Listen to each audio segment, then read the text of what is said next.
আসসালামু আলাইকুম প্রিয় শিক্ষার্থীবৃন্দ। আজকে আমি নবম দশম শ্রেণীর গণিত বইয়ের ১৭ অধ্যায় অর্থাৎ পরিসংখ্যান অধ্যায়ের একটা অঙ্কের সমাধান করব। অঙ্কটা হচ্ছে আয়তলেখ অঙ্কন।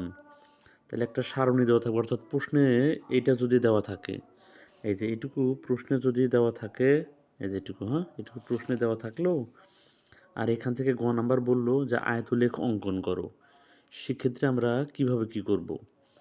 দেখো, আয়তলেখ অঙ্কনের জন্য আগে একটা সারণী তৈরি করতে হবে তোমাদেরকে। তাহলে সারণীটা কেমন? মানে সারণী হচ্ছে যেখানে কলাম থাকবে তিনটা, এই যে এই তিনটা হচ্ছে কলাম, আর এইদিকে ঘরগুলো যে করে এগুলোর নাম হচ্ছে রো। এখন রো কয়টা আর কলাম কয়টা? আমরা তো আমি বললাম যে কলাম লাগবে কয়টা? তিনটা। শ্রেণীব্যাপ্তি, অবিচ্ছিন্ন শ্রেণীসীমা আর গণসংখ্যা। আর রো কয়টা লাগবে তাই এখান থেকে গুনবো আমরা। ১ ২ ৩ ৪ ৫ ৬ ৭, মানে আমাদের রো লাগবে ৭টা। মানে এখানে ১টা ২টা ৩টা ৪টা ৫টা ৬টা, আর এই যে দেখো এখানে কিন্তু ৭টা আছে। ১ ২ ৩ ৪ ৫ ৬ ৭।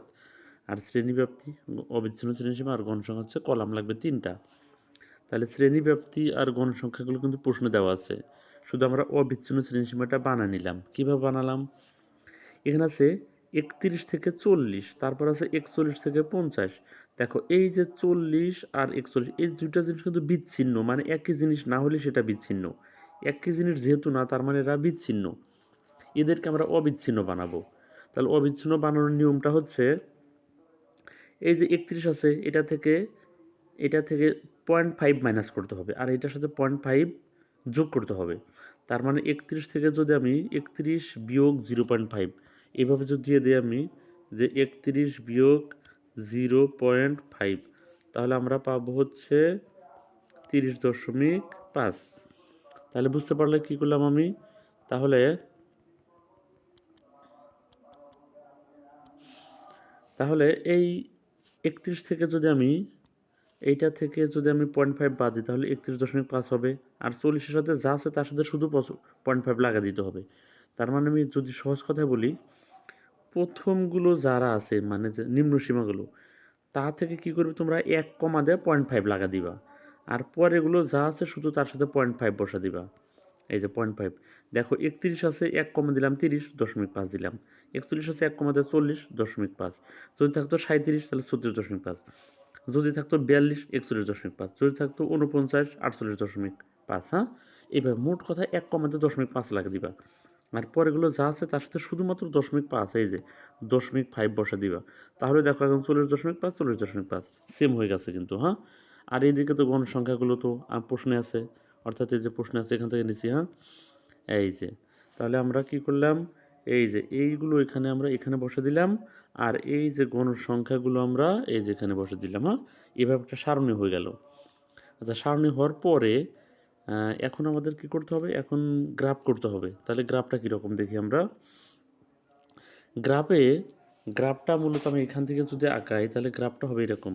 প্রথমে এই যে দেখো এখান থেকে যদি আঁকাই, প্রথমে এরকম একটা টান দিতে হবে, আর এরকম একটা টান দিতে হবে। টান দিয়ে এই পাশে এক্স, এখানে ও, এখানে এক্স ড্যাশ, আর উপরে দিতে হবে ওয়াই, আর নিচে দিতে হবে ওয়াই ড্যাশ। দেওয়ার পরে এই যে 5 ঘর পর পর যে দাগগুলো থাকবে, এরকম যে দাগগুলো যে থাকবে, তাহলে এই দাগগুলো থেকে কি বসাতে হবে? এই যে অবিচ্ছিন্ন শ্রেণীসীমার এগুলো বসাতে হবে, অর্থাৎ 30.5, 40.5, 50.5, 60.5, 70.5, 80.5, 90.5। তাহলে প্রথমে কিন্তু 30.5 এটা বসাতে হবে। তারপরে এইখানে এই যে এই পাশে যারা আছে, এই যে তাদেরকে বসাতে হবে। তাহলে এইখানে আমরা, আর এই ঘর কিন্তু এইভাবে কেটে দিতে হবে। আর এগুলো এখানে বসাতে হবে। যাই হোক, তাহলে গ্রাফটা আমরা দেখে নিই যে গ্রাফটা কীভাবে কী হয়েছে। আচ্ছা, দেখো এবার এই যে এখানে কিন্তু দেখো, এই যে একটা টান গেছে না এখানে, এই যে এইভাবে একটা দাগ গেছে, আর এই যে এইখানে একটা দাগ গেছে। আচ্ছা, তারপর কি করা হয়েছে এখানে?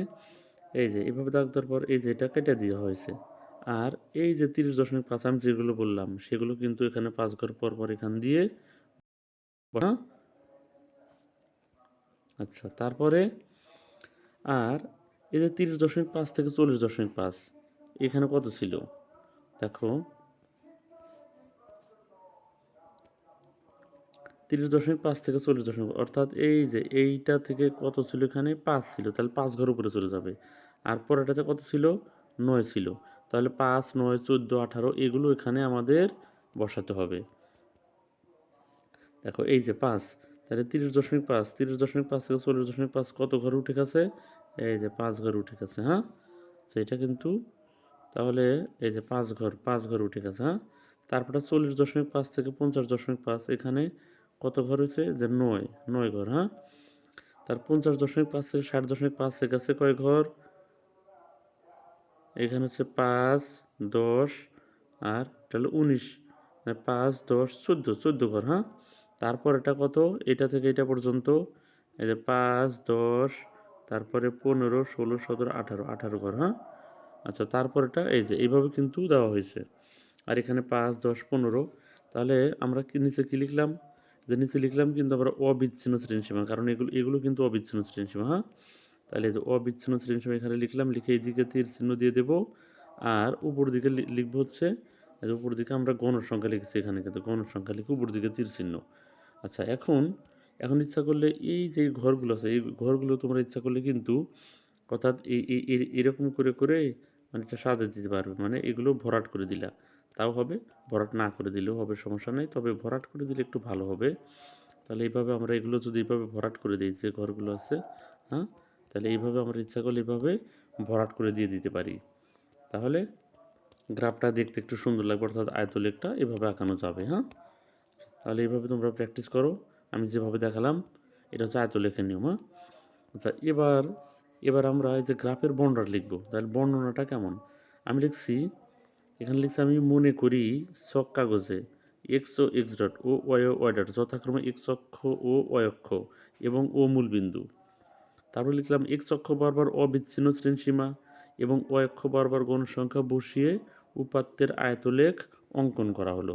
তাহলে এটা যদি আমরা গ্রাফ থেকে লিখি তাহলে এভাবে লিখব, যে মনে করি ছক কাগজে, এটা কিন্তু এটা পুরোটা কিন্তু একটা ছক কাগজ, ছক কাগজে এই যে এক্স ও এই যে এক্স ও এক্স ডট এবং ওয়াই আছে উপরে, হ্যাঁ, ওয়াই ও ওয়াই ডট যথাক্রমে এক্স অক্ষ ও ওয়াই অক্ষ এবং ও মূলবিন্দু।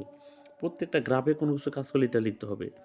তারপর লিখছি এক্স অক্ষ বরাবর, এই যে নিচে লিখছি কিন্তু অবিচ্ছিন্ন শ্রেণীসীমা, এগুলো হচ্ছে অবিচ্ছিন্ন শ্রেণীসীমা। হ্যাঁ, তাহলে এক্স অক্ষ বরাবর অবিচ্ছিন্ন শ্রেণীসীমা এবং ও অক্ষ বরাবর গণসংখ্যা, এই যে গণসংখ্যা বসিয়ে উপাত্তের আয়তলেখ অঙ্কন করা হলো, এটুকু কথা লিখবে। হ্যাঁ, আমি কিন্তু এটা মানে ছোটোখাটো কথায় লিখেছি, খুবই শর্টে কথায়, যেহেতু মানে দুর্বল স্টুডেন্টগুলো এটুকুই লিখতে পারে না, যার ফলে খুব ছোট্ট করে লিখেছি, তাও কিছু লিখলে নাম্বার দেবে, আর না লিখলে কিন্তু নাম্বার দেবে না, এই জন্য খুবই ছোটো করে লিখেছি, তোমরা এইটুকুই পড়ে নিবে। হ্যাঁ, আচ্ছা, তাহলে এই যে এই যে একটা আয়তলেখ আমরা আঁকালাম, তাহলে এই আয়তলেখের মতো আমি যেভাবে তোমাদের দেখা দিলাম, এইভাবে তোমরা প্র্যাকটিস করবে, তাহলে আয়তলেখ যদি আসে তোমরা দিতে পারবে। আর আমি কিন্তু সবসময় এরকম প্রত্যেক দিন নতুন নতুন এরকম ভিডিও দেবো। ভিডিও যদি আমার ভিডিওটা ভালো লাগে তাহলে আমার চ্যানেলটা অবশ্যই সাবস্ক্রাইব করে রাখবে। ওকে, খোদা হাফেজ, আজকের মতো এটুকুই।